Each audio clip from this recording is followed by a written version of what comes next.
सफर हो या जिंदगी, दोनों में मोड़ अनगिनत आते हैं। रास्ते कठिन हो तो भी ये हमें बहुत कुछ सिखा जाते हैं। शहरी भीड़ भाड़ में जीते हैं हम रोजमर्रा का जीवन, पर पहाड़ों की ओर बढ़ने का रिस्क बना देता है पलों का मूल्यधन।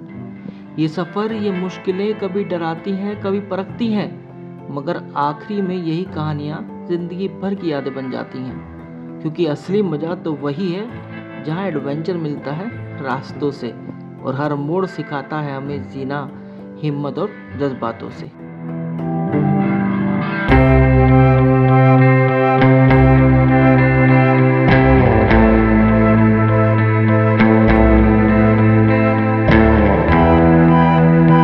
एक तो भाई 9000 फुट की ऊंचाई पे है और भाई दिमाग के घोड़े खुल गए वहाँ सारे। ये तो देसी भुट्टे को लिए तो हाथी के दांत और भाई भीम का पेट चाहिए पचाने के लिए। कितना बुरी तरह पलटा है। नुकसान काफ़ी हुआ यार, बताओ।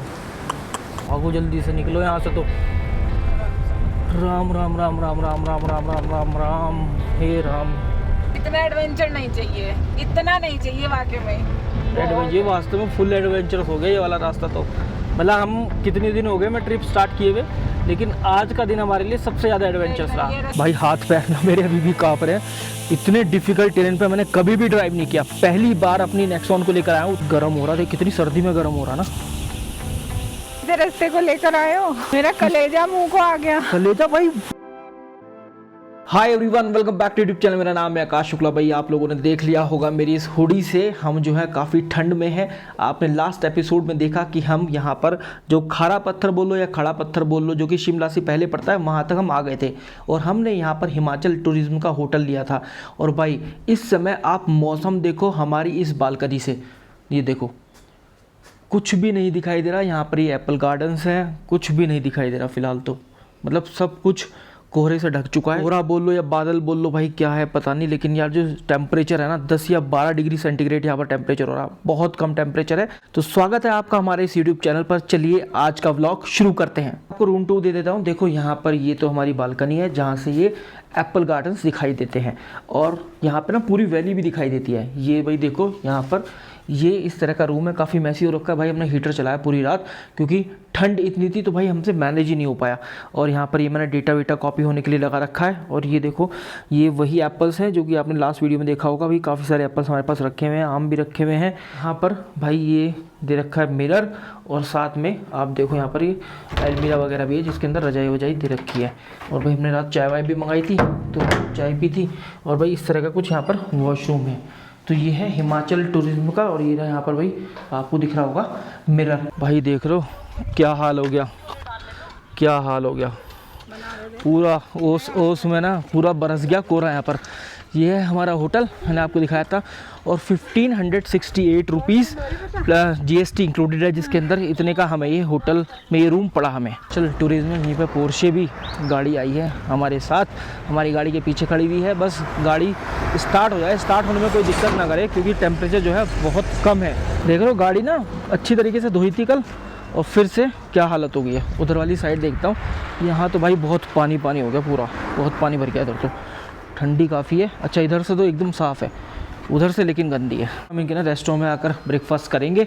और व्यू तो क्या ही यार, यहाँ देखो सब कुछ बादल बादल छाया हुआ, पूरा कोहरा हो रखा है, तो व्यू तो क्या ही आएगा। लेकिन भाई ब्रेकफास्ट करके और डेटा कॉपी जब हो जाएगा ना फिर निकलेंगे यार। We are planning to move to Giriganga. तो यार गिरिगंगा जाएंगे और देखते हैं कि वहाँ की फुटेज कैसी आती है। चाय पराठा आ गया है, एक पराठा मतलब 2 पराठे मंगवाए हैं, काफ़ी बड़े बड़े हैं भाई 2 पराठे भी ना। और चाय अपनी वही हिमाचली अंदाज में। टाइम जो है इस समय 9:31 हो रहा है। और भाई थोड़ी सी धुंध जो है मामूली सी हटना शुरू हुई है।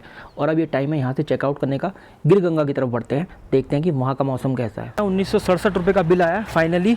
अब यहाँ से निकल रहे हैं 9:57, लगभग 10 ही मानो यार, 10 ही बज रहे हैं। और ये बैग वगैरह पीछे रख देता हूँ। बैग गाड़ी तो पूरी पीछे से ना मैसी हो रखी है। गाड़ी तो भाई हमारी एक ही सेल्फ में स्टार्ट हो गई है, बढ़िया बात है। और अभी थोड़ा गर्म होने में टाइम लगेगा, थोड़ा सा मैं इसको छोड़ूंगा।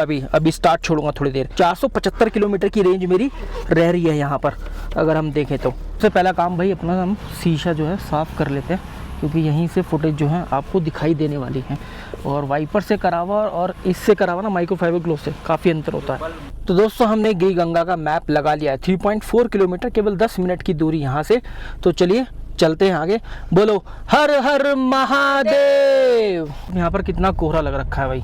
और अभी जो है गिरी गंगा जो है यहाँ से 3.5 किलोमीटर, लेकिन हमने गिरी गंगा टेम्पल पूछा ना, तब हमें पता चला यहाँ से 4.5 किलोमीटर है। और आगे से ही 600 मीटर बाद हमें लेना राइट टर्न, पक्का रोड बताया जा रहा है, तो कोई दिक्कत नहीं होने वाली जाने में। कोई रास्ता यहाँ से है। चलो भाई यहाँ से चढ़ाई अब हमारी शुरू हो जाएगी। और आप देख सकते हो दोस्तों कि कितना कोहरा है यहाँ पर। तभी एक छोटा सा कन्फ्यूजन हो गया, हमें वहाँ पर रुकना था और वहाँ पर एंट्री फी देनी थी, लेकिन वहाँ पर ना वो नहीं लगा हुआ था रस्सी वगैरह, तो हम भाई सीधे ही आ गए। तो उन्होंने रोका फिर, और मैं सोचा मेरे लिफ्ट विफ्ट लेना चाह रहे होंगे, और हमारी गाड़ी में जगह नहीं है क्योंकि पीछे सामान पड़ा हुआ है। और भाई यहाँ के तो रास्ते वास्तव में बहुत ही ज़्यादा बहुत पतले हैं, पतले रास्ते हैं और कोहरा बिल्कुल हो रखा है। अभी क्या हुआ, हमारी गाड़ी ना एकदम स्लोप पे रुक गई भाई। अब मोमेंटम वो था सारा टूट गया। अब मैं गाड़ी उठाई तो भाई बहुत रेस देनी पड़ी, और इतना महक आई ना भाई, इतनी ज़्यादा स्मेल आई क्लच प्लेट की, जैसे बिल्कुल फूकी गई हो एकदम। बहुत बुरा हाल हो गया भाई। तो पहाड़ों पे ड्राइव करना इतना आसान भी नहीं है जितना हम सोचते हैं। ऐसी जगह भी नहीं है कि मतलब कोई आए तो बचा ले। मट्टी के वो जो रहते हैं ना साइड में, वो बहुत कम जगह पर दिए गए हैं। वो भी नहीं है, और इधर साइड तो वो भी नहीं लगी कुछ रेलिंग वेलिंग, वो बैरिगेटर वगैरह भी नहीं है इधर ना। बैरिगेटर हो तो बढ़िया भी है भाई। तो हैवी ड्राइवर चाहिए यहाँ, तो हैवी ड्राइवर। जी स्मेल आनी बंद हुई है भाई, कितनी बुरी स्मेल आ रही थी। तो भाई यहाँ तो बिल्कुल ही पहाड़, बिल्कुल ही ऐसा हो रहा पहाड़ में घुसने को तैयार गाड़ी। इधर तो ये वाला मोड़ बड़ा खतरनाक था भाई, पता नहीं भाई कौन सा मोड़ है, समझ नहीं आ रहा कैसे मोड़ है। अरे पत्थर के पहाड़ भी आ रखे हैं ना आगे को, ये थोड़ा सा दिक्कत है। ये है पहाड़ी कौवे, एकदम काले स्या काले भाई साहब। जैसे हमारे उधर तो वो रहे ना थोड़े से ब्राउन, उसमें थोड़े ग्रेइश में रहे हैं, ग्रेइश और ब्लैक कलर मिक्स। दोस्तों हनोल से शिमला जाते हुए आपने देखा कि हम खड़ा पत्थर नामक जगह पर रुके। खड़ा पत्थर उसका नाम इसलिए है क्योंकि वहाँ पर एक पत्थर खड़ा हुआ रखा हुआ है जिसको लोग देवी के रूप में पूजते हैं। यहाँ पर रास्ते में गिरी गंगा मार्ग आता है, तो हमने गिरी गंगा टेम्पल के लिए ये वाला रास्ता चुना, जो कि बहुत ज़्यादा चुनौतीपूर्ण और ऊंचाई वाला हिस्सा है। गिरी गंगा की ऊंचाई की बात करें तो 9000 फीट से भी ज़्यादा है, जबकि खड़ा पत्थर लगभग 8500 या 8700 फीट है समुद्र तल से। इस मार्ग पर पहले कोई रास्ता नहीं था, लेकिन स्थानीय लोगों की मेहनत और सरकार से मिलकर गुहार लगाने पर ये रास्ता और ये सड़क बनकर तैयार हुई। पहले तो उस पर लोग आने से कतराते थे, लेकिन अब धीरे धीरे लोग आने लगे हैं, क्योंकि अभी तक इससे बना ज़्यादा समय नहीं हुआ है, इसलिए आने वाले लोगों की संख्या कम है।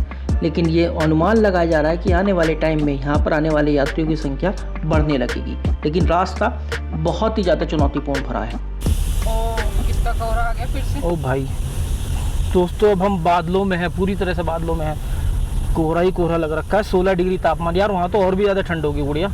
अभी तो कुछ भी ठंड नहीं मिली हमें, ये समझ के चल।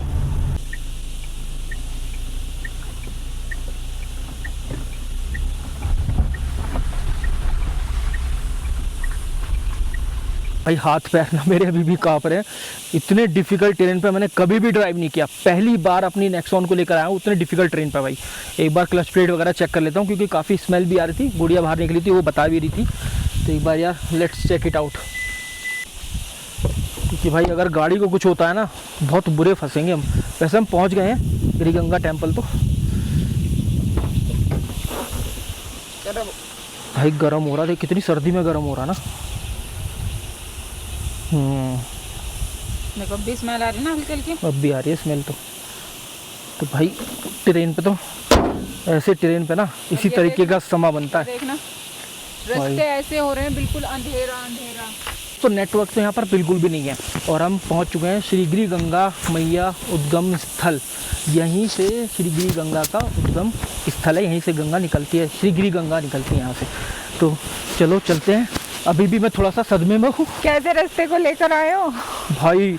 बहुत ज़्यादा, मैं और गुड़िया तो बहुत ज़्यादा डर रहे थे। मेरा कलेजा मुंह को आ गया। कलेजा भाई मुझे पैरों के नीचे भले मुझे ड्राइविंग आती है अच्छे से, लेकिन यार ऐसे ट्रेन पर मैंने कभी ड्राइव नहीं किया। और भाई देखो ये है जहाँ पर यहाँ से निकल रही है, देखो है ना, ये है श्री गिरी गंगा। तो जब बाहर से तो फ़ोटो वीडियो बना सकते हैं, लेकिन अंदर जो मूर्तियाँ हैं उनकी फ़ोटो वीडियो लेना मना है। तो ऑब्वियस सी बात है, कई जगह हमें ये देखने के लिए मिला है कि हम इस तरीके से फ़ोटो नहीं ले सकते। लेकिन बाहर देखो इस तरह का ही मंदिर प्रांगण दिखता है। यह है श्री गिरी गंगा धाम मतलब श्री गिरी गंगा का उद्गम स्थल यहीं से है। दोस्तों यह है गिरी गंगा मंदिर का एक अद्भुत दृश्य। ऊपर घने बादल, चारों ओर ठंडी हवाएं और बीच में आस्था का यह धाम सच में मन को छू लेने वाला नज़ारा है। यह मंदिर समुद्र तल से करीब 10,000 फीट की ऊंचाई पर है। यहाँ पहुँचना भी अपने आप में एक यात्रा का अनुभव है। घने देवदार और चीड़ के जंगलों के बीच यह धाम देवभूमि की पवित्रता का एहसास कराता है। पुरानी कथाओं की माने तो यहाँ एक महान साधु तपस्या किया करते थे। एक बार उनके कमंडल से अचानक गंगा जल छलक पड़ा। उनके मुख से निकला गिरी गंगा और ऐसा कहा जाता है कि वहीं से एक धारा फूट पड़ी जिसका नाम गिरी गंगा रखा गया। ये जमुना में मिलकर गंगा यमुना की पवित्रता में अपना योगदान देती है। इतनी ऊंचाई और कठिन परिस्थिति में इस मंदिर का निर्माण होना किसी चमत्कार से कम नहीं है। भक्तों की आस्था और प्रकृति की गोद में बसे इस स्थान की दिव्यता सच में शब्दों से परे है। अभी भी यहाँ खड़े होकर यह अनुभव हो रहा है जैसे भगवान शिव और माता पार्वती की मौजूदगी यहाँ पर अब भी हो।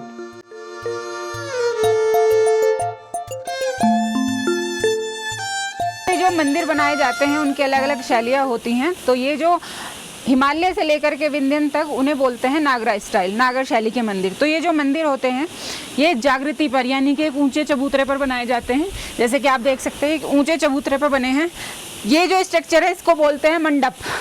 मंडप क्योंकि ये छोटा मंदिर है तो यहाँ पर एक ही मंडप है। इसे बोलते हैं गर्भगृह, जिसमें मतलब मेन जो भगवान जी रहते हैं उनकी जो मूर्ति होती है उसको बोलते हैं गर्भगृह। ऊपर जो आप देख रहे हैं उसको बोलते हैं शिखर और सबसे ऊपर जो है वो कलश होता है और होता है आमलक। एक तो भाई 9,000 फुट की ऊंचाई पे है और भाई दिमाग के घोड़े खुल गए वहाँ सारे। इतना लंबा और अभी इतना और जाना है। 9,500 फुट की ऊंचाई है। दोस्तों श्री गिरी गंगा मंदिर के ठीक ऊपर चढ़ाई करने पर एक और शक्ति स्थान है काली माता मंदिर।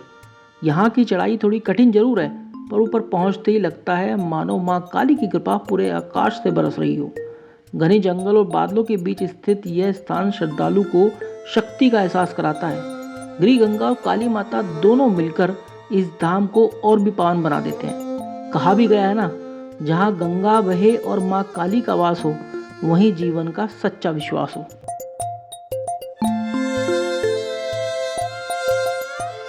तो भाई हमने माता के दर्शन कर लिए हैं और जो पुजारी जी हैं उन्होंने बताया कि यहाँ पर ये सब मंदिर जो है ये पत्थरों का बना हुआ है और इसके बीच में ना कोई सीमेंट वगैरह नहीं है, जो पांडवों के टाइम पे होता होगा, जो जिससे भी चिपकाई होंगे ये पत्थर, ये सब पत्थर है। और ये बता रहे थे दाल वाल से चिपकाते थे, कुछ दाल वगैरह, मूंग दाल, कुछ इस तरह उसका पेस्ट बना के कुछ चिपकाए हुए हैं। अच्छा गुड़िया, एक तो इतनी ऊंचाई, हाँ ठीक है, 9,500 फुट। देखो जहाँ हम उस वाले मंदिर में थे वहाँ पर, वहाँ से हम इतना ऊंचे आगे पूरा पहाड़ी चढ़ाए हैं और ऊपर से इतनी ठंड हो रही है।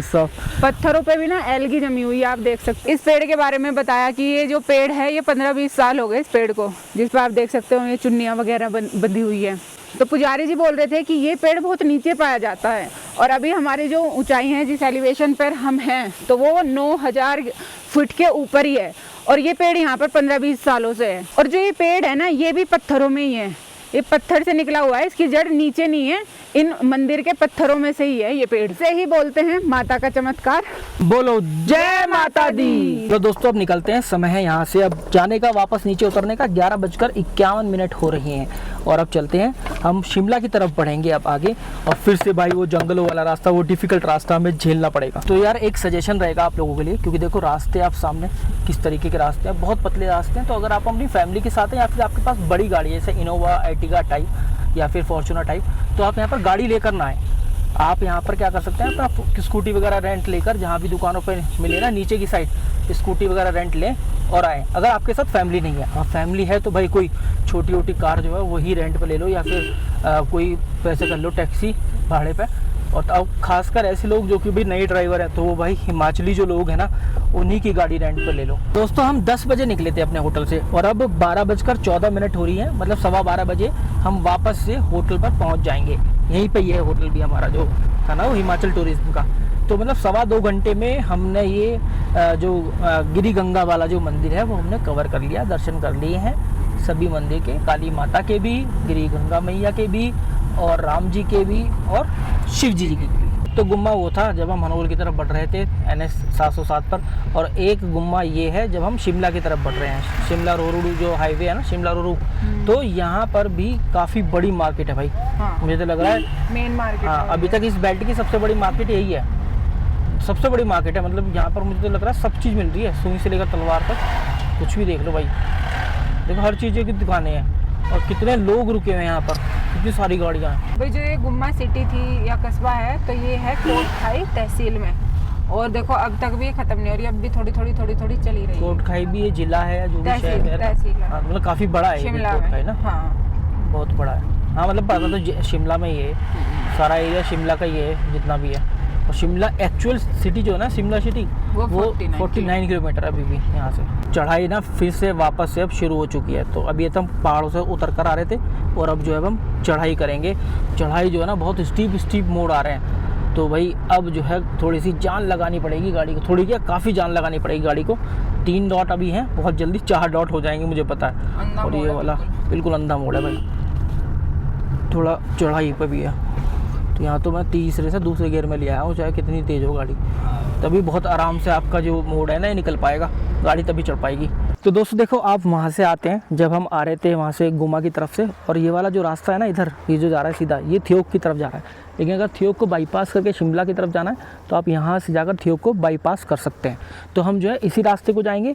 लेकिन यहाँ पर थोड़ी सी अच्छी सी लोकेशन दिखाई दी है, जो कि मेरा रिस्पॉन्सिबिलिटी है, मेरा हक बनता है आपको अच्छी से शॉट्स दिखाने का, कि किस तरीके से यहाँ पर पहाड़ों में गाड़ियाँ चलती हैं, कैसे भाई रोड बन रही है। और यहाँ पर देखो कुछ इस तरीके का नज़ारा आपको दिख रहा है। देखो भाई कितनी नीची घाटी है यहाँ पर, बहुत बहुत नीची घाटी।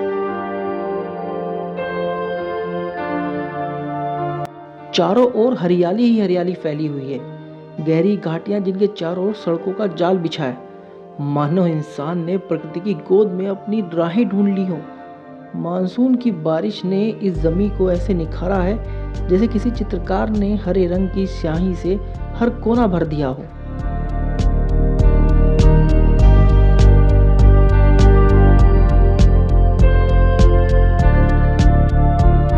रास्ते कठिन है मगर हौसले बुलंद हैं। मंजिलें दूर सही पर कदम संग संग हैं। पत्थरों से भरी डगर भी आसान बन जाती है जब सफ़र में उम्मीद की रोशनी साथ चल जाती है। कभी घाटियाँ गहरी तो कभी ऊंचे पहाड़ आते हैं, और मुसाफिर वही जीतते हैं जो ठहरते नहीं, आगे बढ़ जाते हैं। सफ़र का मज़ा ही तब है जब मुश्किलें मुस्कुराएं और मंजिलें खुद चलकर मुसाफिर को अपनाएं।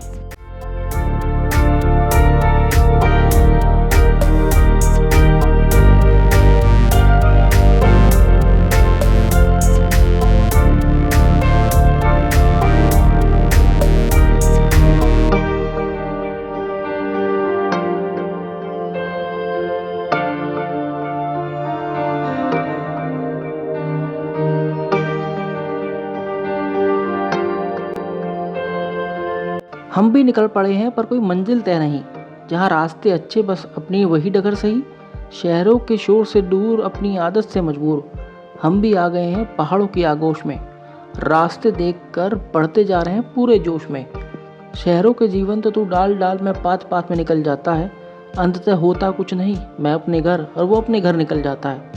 आओ निकलो कहीं अपनी रोज़मर्रा ज़िंदगी से थोड़ा दूर, क्योंकि एक अलग सा मज़ा है जब चढ़ता है इन पहाड़ों का फितूर।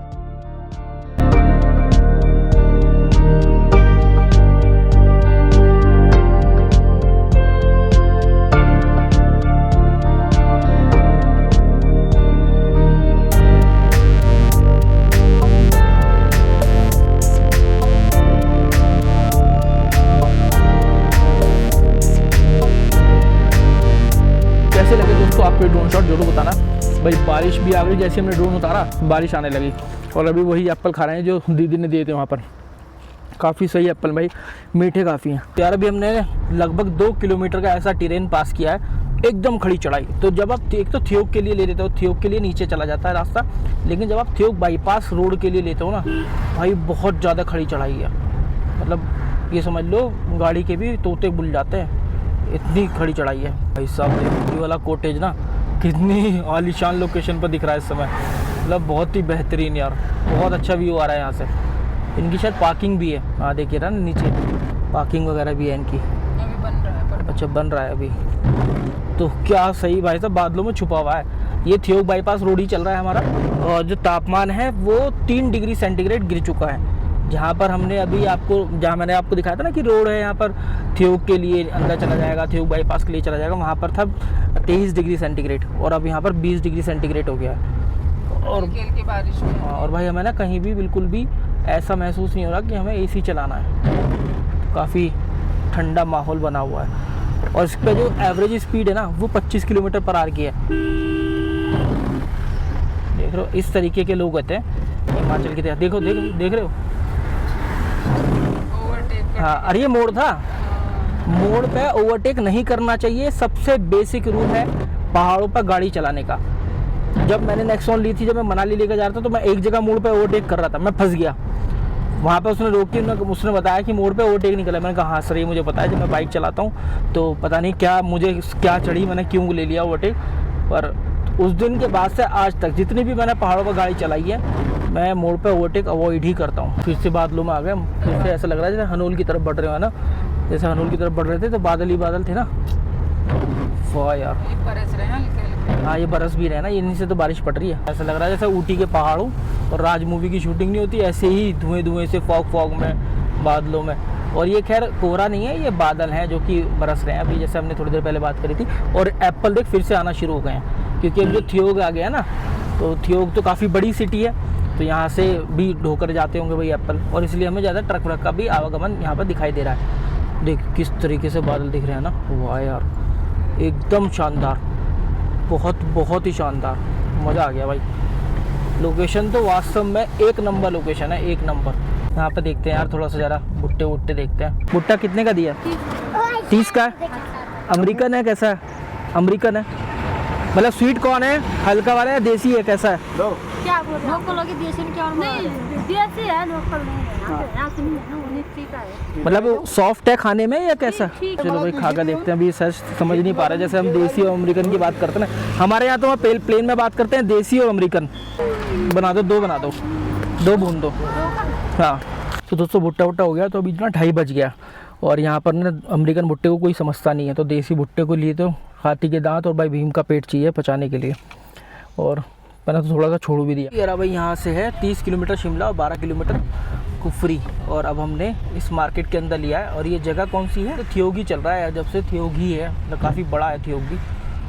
और जब से थियोग, ये थियोग बाईपास वाला रोड है, और जो उधर है नीचे की साइड वो थियोग सिटी वाला रोड है। बारिश जो है काफ़ी ठीक ठाक लगी हुई है, लगातार चल रही है, क्योंकि आप देखो ना बादल जो हैं पूरी घाटी में बादल समाये हुए हैं, पूरी घाटी में बादल तैर रहे हैं भाई। यहाँ भी थोड़े से कम हुए हैं बादल, पर देखते हैं, क्योंकि लेकिन ऊपर हमारे बादल हैं भाई, ऊपर बादल हैं। सामने तो अभी रास्ता साफ़ है, पर ऊपर बादल लगे हुए हैं। ये NH5 के नाम से भी इसको जाना जाता है। वो था NH 707, जो थियोग सिटी है वो NH 707, जबकि थियोग बाईपास जो है वो NH5 के जरिए निकाला गया। दोस्तों अभी हम 19 किलोमीटर पहले हैं धल्ली बाईपास से, NH5 पर ही चल रहे हैं, और रोड ख़राब होने की वजह से यहाँ पर थोड़ा सा जाम वाली स्थिति बन गई है। काफ़ी ज़्यादा आप देख रहे हैं किस तरह की रोड है, और भाई इसमें पानी भरा हुआ, खांचे हो रखे हैं, और इसीलिए गूगल मैप पे हमारा जाम भी दिखा रहा है। कई बार तो ऐसे गड्ढे हुए हैं जिनकी जो किनारी है ना बड़ी नुकीली रहे हैं, बड़ा शार्प रहती हैं, जैसे कि वहाँ पर था मध्य प्रदेश में जब हम निकल रहे थे ना, जंगल से निकल रहे थे, फॉरेस्ट वाला एरिया था, किसी का टायर फट गया था इसी वजह से। और फॉर्चुनेटली हमारी जो गाड़ी थी वो तो उसके नीचे आ गया वो गड्ढा, और भाई उनका नहीं आ पाया, तो उनका टिगोर था, गाड़ी फट गई थी, टियागो थी और टियागो गाड़ी थी उनकी, भाई फट गया टायर। गाड़ियाँ देखो किस तरीके से लाइन से जा रही है, लाइन बता रही, घट पूरी लाइन लगी हुई है गाड़ियों की, आगे पीछे आगे पीछे आगे पीछे। और बहुत ज़्यादा चौड़ा रास्ता नहीं है, ऊपर से बारिश से ये मार्ग जो है क्षतिग्रस्त हो गया है, गड्ढे वड्ढे हो रखे हैं, इसलिए बीच बीच में जाम भी लग जाते हैं। जैसे आगे भी हमारे को देखो कहीं पे वो बरौक के पास वहाँ पे जाम दिखाई दे रहा है। स्पीति वैली है ना, वहाँ पे किन्नौर वाले जो रास्ते बने हुए हैं, देखिए पहाड़ को मतलब हल्का हल्का सा छान के, क्या भाई साहब क्या लोकेशन है, कैसा पहाड़ आया था, टपक रहा था पहाड़ लगातार। बारिश की वजह से भी काफ़ी खराब हो गई है। बारिश ने तो करी सारी खराब। ये देखना बिल्कुल लो विजिबिलिटी है, लो, और सब लोगों ने ना अपनी हेडलाइट वगैरह जला रखी है। तो मैं कह रहा था ना कि भाई कहीं तो ऐसा रास्ता होगा जिसकी वजह से ये दिखा रहा है 45 किलोमीटर आपको 1.25 घंटे में या 2 घंटे में। तो वो यही वाला रास्ता है जिसकी वजह से गूगल मैप हमें दिखा रहा था कि आपको 45 किलोमीटर अगर चलना है तो 1.5 घंटा नहीं लगेगा, आपको 1.25 से 2 घंटे लगेंगे। 1 घंटा हो गया यार ड्राइव करते करते हमें, लेकिन अभी तक जो है ये फॉग नहीं हटा है और हमें डिफ्रॉस्ट जो है वो ऑन करना पड़ा है। गाड़ी पे काफ़ी जोर भी पड़ रहा है। अभी हम फागू वैली की तरफ ड्राइव कर रहे हैं और फागू वैली ही है बल्कि ये, और फागू की तरफ बढ़ रहे हैं। तो अभी फागू आएगा, फिर कुफरी, फिर मशोबरा होते हुए हम शिमला पहुंचेंगे। तो इस तरह का ये हमारा रूट स्ट्रक्चर होने वाला है। और अभी तो कुछ समझ नहीं आ रहा, कुछ नहीं दिख रहा भाई रोड पे। बस अगर देखो वो अच्छी बात है उसने लाइट जला रखी है, तो लाइट जला रखी है, जब भी वो गाड़ी आती हुई दिखाई दे रही है। अदरवाइज़ भाई कुछ नहीं दिख रहा। और डिफ्रॉस्ट भी ऑन करना पड़ा है क्योंकि जो फॉग काफ़ी जमा हो रहा था विंडशील्ड पर। और भाई जब विंडशील्ड पे कुछ नहीं दिखाई देगा तो कैसे चलेगी गाड़ी, गाड़ी चल ही नहीं पाएगी। और भाई ये तो बिल्कुल एकदम ख़त्म विजिबिलिटी भाई साहब, थोड़ी बहुत आ रही है। ओ भाई साहब, और कैमरे का जज करके हम गाड़ी नहीं चला सकते क्योंकि कैमरा ना थोड़ा सा शिफ्ट देता है इमेजेस के अंदर। ये बार आ गया मैं, पर कभी ऐसा शिमला मनाली मेरा ट्रैवल नहीं हुआ भाई। इसे कहते हैं रियल एडवेंचर। भाई रियल एडवेंचर है वास्तव में। एडवेंचर की भी ऐसी तैसी है यहाँ तो। एडवेंचर कभी कोई अगर ऊपर से उसका नाम होगा ना, रोमांच से भी ऊपर कोई नाम, तो यार वो यहाँ पर प्रयोग करना चाहिए। दोस्तों हम लगभग कुफरी पहुँच चुके हैं। तो जो शिमला वाली जो रोड है ना, ये NH5, मतलब आप उधर की साइड ना जाएं अगर नारकंडा वगैरह, तो ये आपको सबसे ठंडा यहाँ पर मिलेगा। शिमला से आगे यहाँ पर आते हैं तो सबसे ज़्यादा बर्फ़ वगैरह आपको यहीं मिलती है। तो शिमला जो है ओवरऑल यहाँ से 15 किलोमीटर पड़ता है। मतलब जैसे अगर आप चंडीगढ़ वगैरह से, दिल्ली वगैरह से आ रहे होंगे ना, तो शिमला से आपको आगे आना होगा 15 किलोमीटर कुफरी के लिए। और जब दिसंबर या जनवरी या फ़रवरी का महीना होता है ना, यहाँ पर अच्छी खासी बर्फ़ मिलती है। शिमला में तो खैर इतनी नहीं मिलती है, कम हो गई शिमला में तो बहुत, लेकिन कुफरी में बहुत बर्फ़ मिलती है। यहाँ पर एडवेंचरस एक्टिविटीज़ वगैरह भी अलाइंड होती हैं। दोस्तों अभी हम मशोबरा से होकर निकल रहे हैं, अब इसके बाद सीधा शिमला ही आएगा। कुफरी हमने पीछे छोड़ दिया है। तो आपको एक फैक्ट बताता हूँ, हिमाचल प्रदेश जो है ना, इसकी जो ग्रीष्म ऋतु की कैपिटल है वो शिमला है। मतलब गर्मियों में शिमला को इसकी कैपिटल माना जाता है, पहले माना जाता था, अब का तो मुझे पता नहीं, लेकिन अंग्रेज़ों ने ऐसे डिवाइड किया हुआ था। और धर्मशाला इसकी विंटर कैपिटल था, क्योंकि शिमला में जो था विंटर में काफ़ी ज़्यादा बर्फ़ पड़ जाती थी, तो यहाँ पर आना जाना ना अंग्रेज़ों के लिए बहुत ज़्यादा मुश्किल हो जाता था। तो उन्होंने धर्मशाला को ही घोषित कर दिया था विंटर कैपिटल। लेकिन जो ग्रीष्म ऋतु वाली कैपिटल है वो शिमला ही है हिमाचल प्रदेश की। वैसे देखा जाए तो ओवरऑल जो कैपिटल है ना हर चीज़ के मामले में, वो शिमला ही है हिमाचल प्रदेश की। मशोबरा के बारे में एक और फैक्ट है कि यहाँ पर राष्ट्रपति का आवास भी बनाया गया है, कि मतलब गर्मियों में राष्ट्रपति आवास यहाँ पर, मतलब यहाँ पर आकर रहे। और ये 175 साल पुराना है, यानी कि अंग्रेजों के टाइम में ही बना हुआ। तो ये अंग्रेज़ों को बड़ा अच्छा, अंग्रेज़ों को ना बहुत अच्छी लगती थी ये पहाड़ों वाली जगह। ये इसलिए अच्छी लगती थी क्योंकि जो पूरा यूरोप है ना वो ठंडा है, तो ये यहीं पर आकर बसते थे। तो इनके जो बड़े बड़े कप्तान जो भी जनरल वनरल हुआ करते थे, वो शिमला में ही आकर बसते थे। तो 175 साल पुराना इन्होंने वो बना रखा है। तो इसलिए अब इसको राष्ट्रपति आवास भी घोषित कर दिया गया है कि जब भी आप राष्ट्रपति आएंगे तो फिर वो यहाँ रुकेंगे। तो यार पहाड़ों पे चलाना भी ना गाड़ी कोई बच्चों का खेल नहीं है। बहुत ही ज़्यादा आपको प्रेजेंस ऑफ माइंड और बहुत ही ज़्यादा समझदारी का परिचय देना होता है। जैसे आगे जा रहा है XUV 700, उससे आगे जा रहा है ऑल्टो, और उससे आगे जा रहा है एक वो कैंपर वैन टाइप, और उससे आगे जा रहा था एक ट्रक। तो हम लोग ना, और मेरे पीछे जा रही है एक महिंद्रा की गाड़ी, तो हम लोग लगभग 2.5 घंटे से ना एक ही लाइन में है। कोई किसी को ओवरटेक करने की कोशिश नहीं कर रहा है, क्योंकि सबको पता है कि ओवरटेक करना सुविधाजनक नहीं होगा, हो सकता है खतरे के निशान हो गए यहाँ पर। देखो अब ये अलग हो गया, तो जैसे एक ट्रक वाला अलग हुआ, अब ये अलग हो गया। तो अब इन्हें 2 घंटे बाद ही लाइन तोड़ी है। तो अब देखो इस तरीके से हम गाड़ी चलाते हैं, क्योंकि कोहरा बहुत है, बहुत ज़्यादा बारिश भी लग रखी है, तो सब इस बात को समझते हैं। कोई पी करके ऐसा नहीं है कि मुझे आगे निकालनी है गाड़ी। शिमला का बोर्ड आ गया भाई यहाँ पर, और ये पूरा गेट है। शिमला जो सिटी है उसके अंदर प्रवेश हम कर चुके हैं। जो मेन सिटी है ना वो यहाँ से लगभग 8 किलोमीटर की दूरी पर है, 7.5 किलोमीटर की दूरी पर है एज़ पर दी गूगल मैप। ये ट्रक, ये ट्रक, एक हम लोग, ऊपर से एक ट्रक गया भाई। इतनी जाम, और ना साइडों में गाड़ियाँ खड़ी हुई हैं बहुत सारी। कितने ट्रक हैं भाई, वो ट्रक ही ट्रक हैं इसमें तो सारे। अच्छा बाईपास रोड है ना, हमने शिमला को बाईपास किया है, तो सारे ट्रक इधर से ही आ रहे होंगे। मेरा ऊपर भाई साहब देखो, ये है शिमला सिटी, कितनी बड़ी सिटी है देख रहे हो, पूरा ऊंचाई पर बसा हुआ है। हम क्योंकि बाईपास कर गए ना, तो हम नीचे की तरफ को जा रहे हैं। हम थोड़ा सा और ऊपर जाते तो हम शिमला पहुंचते, लेकिन यार शिमला का हमने प्लान कैंसिल किया। अभी थोड़ी देर में उतर के बताऊंगा कि हमने शिमला का प्लान क्यों कैंसिल किया है। तो ऊपर से ये सिटी से उतरने वाले हैं, शिमला सिटी से नीचे उतरने वाले हैं और फिर ये बाईपास में जाके मतलब मिलना चाहते हैं सब लोग, लेकिन वहाँ पर रोक रखा है। अब उस वजह से रोक रखा है क्योंकि इधर से आ रहे हैं लोग और अबे भाई यहाँ तो बड़ा तंग है रास्ता। मतलब आगे से आ रहे हैं लोग वहाँ से चंडीगढ़ की तरफ से और शिमला की तरफ से आ रहे हैं लोग और शिमला के ऊपर से आ रहे हैं लोग। तो तीन जगह से ट्रैफिक लगा हुआ है एक ही सड़क पर, तो इसलिए जाम लगा हुआ है। शिमला में भाई मैं बता दे रहा हूँ, अगर अभी का प्लान कर रहे हो गाड़ी खड़ी करने तक की भी जगह नहीं है। सब लोग देख लो, अगर आप शिमला का प्लान कर रहे हो तो एक बार सोच समझ के करना। वैसे भी मानसून लगा हुआ है तो इतना लोग आते नहीं हैं, पर गाड़ी खड़ी भी करने तक की जगह नहीं है इस समय पर।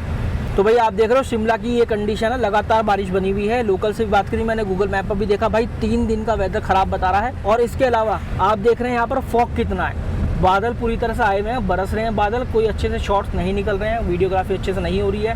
सो अभी जो है हमारा प्लान आपस में भी यही डिस्कशन चल रहा है कि यार हम क्यों ना मनाली की तरफ चलें और अच्छे से शॉट्स दिखाएं मनाली में, जहाँ पर भी अच्छा एक वेदर वहाँ पर होगा।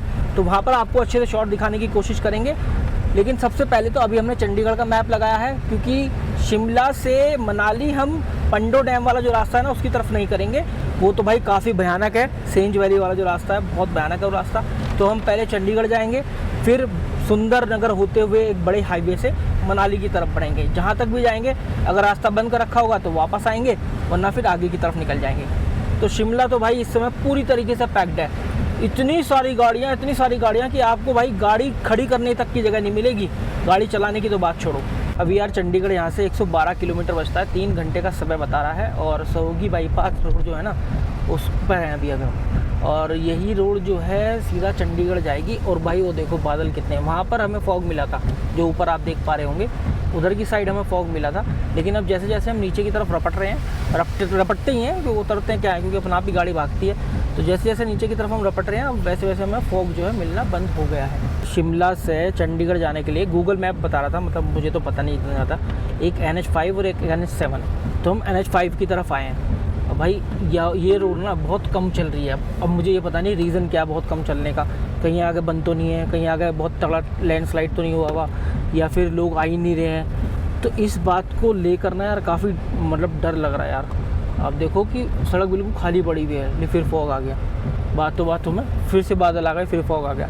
तो पहाड़ों का मौसम जैसे कि पता है कि बदलते ज़माने की तरह है, जैसे कि फटाफट से बदलता रहता है। बोलते हैं ना कि बॉम्बे का फैशन और पहाड़ों का मौसम एक जैसा ही होता है, बहुत जल्दी से बदलता है। और यहाँ भी आप देखो अभी तो हम बिल्कुल क्लियर वेदर में थे और अब वापस से बादल लग गए, वापस से बादल आ गए हैं। और कितना बुरी तरह पलटा है, ये तो पलट ही गया, दिखे पूरा ही ट्रक पलट गया, पूरा ही ट्रक पलट गया भाई। ये यार रपटने, ये इधर से रपटता हुआ आ रहा होगा कोई, पूरा का पूरा ट्रक ही पलट गया भाई। अंदर थे वो तो ठीक है, पर लेकिन यार नुकसान काफ़ी हुआ यार, बताओ। तो यार ऐसे रपटता हुआ जो ना, मतलब कोई कितना ही बड़ा धुरंधर हो, कुछ नहीं पता कब क्या हो जाए। तो भैया आगे ना लैंड स्लाइडिंग जोन है, आगे रोड नहीं है, बस मुझे इतना दिख रहा है यहाँ से तो। और वहाँ पीछे भी लिखा हुआ था कि लैंड स्लाइडिंग जोन अहेड। और भाई ये है ओबे भाई, इस वजह से तो नहीं कहीं इस वजह से ना आ रहे हो लोग यहाँ पे भाई, भागो जल्दी से निकलो यहाँ से। तो राम राम राम राम राम राम राम राम राम राम, हे राम, रक्षा करो। अरे भाई कितने मोटे मोटे पत्थर है। ओफो, यहाँ तक रोड नहीं है, यहाँ रोड आई है अब। भाई देखो क्या शानदार वाटरफॉल है, मतलब यहाँ पर काफ़ी डेंजर जोन है। मैं जल्दी से निकलता हूँ यहाँ से। और भाई देखो वाह यार, ये खड़ी हमारी गाड़ी और कितना ही अच्छा वाटरफॉल है यार। मतलब मैं ड्रोन शॉट निकालता क्योंकि बारिश बहुत तेज़ हो रखी है, फटाफट से अंदर की तरफ भागता हूँ, लेकिन यार वाटरफॉल है ना वो बहुत मस्त आ रहा है भाई। भी ऐसा लिखा हुआ है कि 6.1 किलोमीटर बाद हम NH5 पर जाकर मिलेंगे। अभी ये सभी गाँव शहर को ना बाईपास कर रहा है रास्ता, और ये चल भी नहीं रहा है रास्ता। बारिश का सीज़न है, हमें नहीं पता कि ये रास्ता सही है या कैसा है भाई, और काफ़ी डर भी लग रहा है। कभी कुछ है, मतलब हर जगह कुछ ना कुछ सरप्राइजेज मिल रहे हैं इस रास्ते पर। और बुढ़िया इतना डर रही है भाई, बहुत ज़्यादा। और मैं गुड़िया से बार बार ये बोल रहा हूँ कि अगर तू डरेगी तो मेरी हिम्मत कैसे बनेगी भाई ऐसे रास्तों पे चलाने की। रास्ता हाल तो बड़ा है, कोई दिक्कत नहीं है, लेकिन बारिश भी हो रखी है, जगह जगह लैंडस्लाइड भी है और बारिश भी बहुत तेज़ है और फॉग भी लगा हुआ है। और सबसे बड़ी बात कि यहाँ पर जैसे गाँव आते हैं वो भी नहीं है इधर। कोई गांव नहीं है, कोई होम स्टे नहीं है, कुछ ऐसा खाने पीने का ऐसा कुछ नहीं मिल रहा है। तो यार थोड़ा सा फिक्र करने वाली बात तो है ही। इतना एडवेंचर नहीं चाहिए, इतना नहीं चाहिए वाकई में। ये वास्तव में फुल एडवेंचरस हो गया ये वाला रास्ता। तो मतलब हम कितने दिन हो गए मैं ट्रिप स्टार्ट किए हुए, लेकिन आज का दिन हमारे लिए सबसे ज़्यादा एडवेंचरस रहा। ये रास्ता है क्या कोई रास्ता? मतलब लैंडस्लाइड वाला एरिया ठीक है, लेकिन साफ तो हो। कुछ दिखाई नहीं दे रहा, कुछ नहीं, डर इतना लग रहा है। अब एक एक गाड़ी दिखाई दे बहुत देर में, तो और भी ज़्यादा हिम्मत से टूट जा। ये देखो भाई स्टेट हाईवे ये है 13, स्टेट हाईवे नेशनल हाईवे जो भी है ये NH5। तो ये यहाँ जाकर मिलेगा हमें, जहाँ हमारी थोड़ी जान में जान सी आएगी। देख कितना अंधेरा हो गया, मतलब अभी समय से पहले अंधेरा हो गया, अभी तो 5:15 हुए। थोड़ी सी अभी हिम्मत सी आई है क्योंकि अब लोग दिखने शुरू हुए हैं ना। देख गाड़ी आई है, अब 2 गाड़ी एक साथ दिखाई देगी, ये 2-3 गाड़ी खड़ी दिखाई देगी। इतने तो पूरे रास्ते में नहीं देखे। जंगल ही जंगल थे भाई। ये आ गया भाई, कितनी देर बाद आया ये बोर्ड, सोलन चंडीगढ़, फट गई थी भाई। मीटर के बाद हम मिल जाएंगे नेशनल हाईवे 5 पर। यार अभी हमें कहाँ लेना है इधर को? हाँ। ये रहा, ये आया भाई जिसकी वजह से मतलब हम जो है ना उधर को आते हैं, वो जो रास्ता है ना वो वाला जो रास्ता है उधर को आते हैं, हम इधर को ना आके इधर वाले रास्ते पर आ गए। बता यार भाई, रास्ता तो सही था लेकिन हमें डर इस वजह से लग रहा था, बारिश थी बहुत ज़्यादा, फोग बहुत था, बहुत ज़्यादा फोग था। अब फाइनली मिल गए हैं नेशनल हाईवे 5 पर और ओ भैया इस पर चलना है। बोलो हर हर महादेव। शंभू बचा लिया। बहुत बड़ा एडवेंचर हो गया था ये तो वास्तव में। लग रहा था मतलब आज दुनिया खत्म होती है। आज ही दुनिया खत्म होती रही। क्या हर्षू का क्या होगा, हर्षू की फिक्र करो। ऑफ कैमरा ही ऐसी बातें चल रही थी। मतलब हम कैथली घाट जो रेलवे स्टेशन पड़ता है ना यहाँ पर टॉय ट्रेन का, उधर है। इस जगह का नाम भी कैथली घाट है। और यहाँ पर देखो ये अंदाज़ होटल था भाई, हम यहाँ पर आए थे पूछने। और भाई जो होटल है ना, होटल के प्राइस काफ़ी महंगे बताए इन्होंने। देखो यहाँ पर ये अंदाज़ होटल है, काफ़ी महंगे बताए, मतलब 1800, 2800 और 3200 ऑफ सीज़न में। तो यार हमें महंगा लगा। सोच रहे हैं कि जहाँ तक गाड़ी हम खींच पाएंगे खींच लेंगे, क्योंकि नेशनल हाईवे देख कर ना हमारा कॉन्फिडेंस थोड़ा सा बढ़ा। क्या बोलती हो जी? yes. ओके करें? ओके। लो जी, ओके की रिपोर्ट मिल गई है, अब आगे बढ़ेंगे। तो भाई एक खुशखबरी ये नहीं कि हमें रूम मिल गया है, मिलने वाला है। खुशखबरी ये है कि हमें भाई ये डबल लेन का हाईवे मिल गया है, जिसके बीच में डिवाइडर भी है। तो अब तो भाई बस ऐसा रास्ता होना चाहिए, चाहे कोहरा हो चाहे बारिश हो, मैं गाड़ी चला लूँगा आराम से, मुझे कोई दिक्कत नहीं आएगी। बस ऐसा होना चाहिए।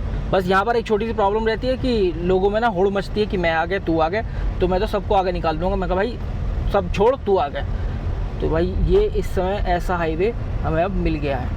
जो हमारा 5000 का रूम है विद बैल्कनी वो पड़ेगा आपको 3528 का, और जो दूसरी कैटेगरी है विदाउट बैल्कनी वो पड़ेगा आपको 3136 का, अच्छा इंक्लूडिंग टैक्सेस जी। तो क्या ब्रेकफास्ट वगैरह इंक्लूडेड रहता है या कैसे? नहीं, ब्रेकफास्ट हम अलग भी सर्व करते हैं, अलग से बिल बनता है उसका।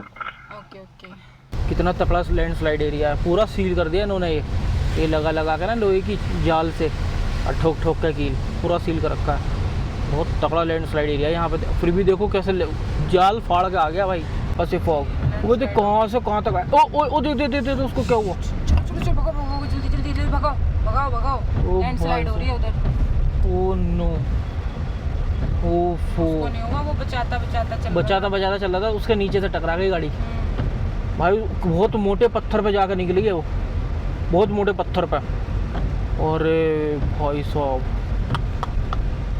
यही तो है भाई रोना है यहाँ पे, और क्या है। उछल गई इसकी पूरी गाड़ी उछल गई भाई। बहुत बड़ा पत्थर था वो। और तो मारुति है भाई, उसको तो इतना ग्राउंड क्लियरेंस भी नहीं होता, पर पत्थर भी बहुत बड़ा था, खुदक गई गाड़ी। अधिक वहाँ से ये वाला जो पहाड़ है ना, यहाँ से लैंडस्लाइड हुआ, डिवाइडर कूदता हुआ यहाँ तक आई है चीज़ें, और वहाँ का ट्रैफिक तो बंद ही हो गया। तो ये भाई सोलन हमें दिखाई दे रहा है भाई। देखो शिमला के बाद सोलन इतना बड़ा शहर है, मेन शहर है, ये बोलना मुझे पड़ेगा। और देखो कितनी लाइटें इस समय दिखाई दे रही हैं भाई। पूरा ये पहाड़ों पे सोलन बसा हुआ है। बस 94.85 भैया, कट ऑफ होने तक फिल कर देना है ना? कट ऑफ होने तक। हाँ जी हाँ जी। और भैया रेंज तो ना बहुत ज़्यादा गंदी दिखा रहा है, 578 किलोमीटर की रेंज दिखा रहा है। 700 से अचीव करते करते कहाँ हम स्टार्ट हुए थे 770 से, और अब ये नौबत आ गई है कि भाई 578 की रेंज। बहुत बहुत ख़राब रेंज दिखा रहा है। तो यार अभी ना यहाँ पर रुके हैं हाईवे फूड कॉर्नर, और ये यहाँ पर भाई ये भी है माँ शुलिनी ढाबा प्योर वेजिटेरियन। और अभी ना यहाँ से परवानो है 35 किलोमीटर, अगर आपको वो बोर्ड दिखाई दे रहा नहीं दिखाई दे रहा होगा जहाँ तक है, और पंचकुला है 55, चंडीगढ़ है 67 किलोमीटर यहाँ पर। यार कभी मोमोज और चटनी के साथ ना प्याज देखना, बहुत सही कॉम्बिनेशन है, बहुत सही बना रखे मोमोज यार, बहुत सही। 2-3 बार हमने खा ली, 2 बार खा ली ना अभी तक, ये बढ़िया मिला भाई। ये रास्ता हो रखा है, देखो टनल के अंदर ना कितना पानी भर गया, देखो यार समझ नहीं आ रहा हम ऐसे फंसे। अब शिमला से तो हम निकल ही आए, अब मनाली जाएं कैसे जाएं, किसी को फ़ोन करके भी रास्ता पूछते हैं कि किस तरह की कंडीशन है, हाईवे कैसा है, तभी हम मनाली की तरफ बढ़ेंगे। तो देखो ये आ गई हमारी दाल, और ये सैलेड, और ये आ गया हमारा मिक्स रायता। भाई रायता वायता पीना भी एक अलग ही मज़ा है। और रोटी भी हमारी आ गई है, लो भैया थैंक यू, ये आ गई है रोटी। फाइनली बहुत टाइम बाद तसल्ली से अब खाना खाएंगे यार। तो यार 8:19 और अभी हम आगे की तरफ चलेंगे।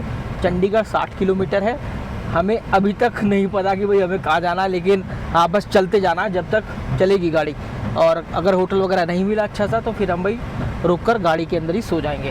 होटल अच्छा भी होना चाहिए, थोड़ा बजट में भी होना चाहिए। टाइम लगता है ढूंढने में लेकिन मिल जाता है, लेकिन अगर हम असमर्थ रहे ढूंढने में तो फिर हमारी गाड़ी जिंदाबाद है। फाइनली गाइस हमने जो है होटल बुक कर दिया है, एक रूम ले लिया है भाई, ढाबा एंड रूम्स, जो कि यहीं रोड पर ही पड़ता है, हाईवे पे ही पड़ता है। और ये है भाई कुछ यहाँ पर, और केवल 1300 रुपये में मिल गया है भाई। अब तो पता है बार्गेनिंग करनी पड़ी है, 1600 रुपये बता रहे थे। पर यार पता है क्या, ढूंढते ढूंढते ना एक टाइम ऐसा जाता है फिर हम बजट के बारे में नहीं सोचते, थक जाते हैं। तो यही होता है कि यार अब तो रहना, तो अब तो बस जो भी मिल जाए भाई मिल जाए, अब तो बस मिल जाए। तो अभी खाना खाया था, थोड़ी उबासी सी आने लगी थी, मैंने कहा यार अब तो रूम चाहिए। यहाँ से होती है एंट्री, इस तरीके का कुछ रूम दिखता है। तो मैं सोच रहा हूँ पहले ही आपको दिखा दूँ कि भाई सुबह तक तो बहुत ज़्यादा मैसअप हो जाता है। और इधर ना यहाँ पर बालकनी भी है, और ये एक एक्स्ट्रा बेड भी है यहाँ पर। तो ये यहाँ पर देखो बालकनी है, बालकनी से व्यू कैसा आएगा कैसा नहीं वो तो सुबह को पता चलेगा। लेकिन भाई मुझे दिख रहा है कि यहाँ पर पहाड़ वहाड़ तो है। और अच्छी बात ये है कि ज़्यादातर केसेस में जब आप हाईवे की तरफ ट्रैवल करेंगे, फिर हाईवे के साथ साथ ट्रैवल करेंगे जो कि शिमला चंडीगढ़ वाला है, यहाँ पर आपको मोस्टली जगह 5G इंटरनेट मिलेगा जियो का, और स्पीड जो है एकदम ख़तरनाक है। एक बार मैं आपको दिखाता हूँ स्पीड टेस्ट करके। और जियो का मेरा कनेक्शन है, और भाई हो जा कनेक्ट, हो गया।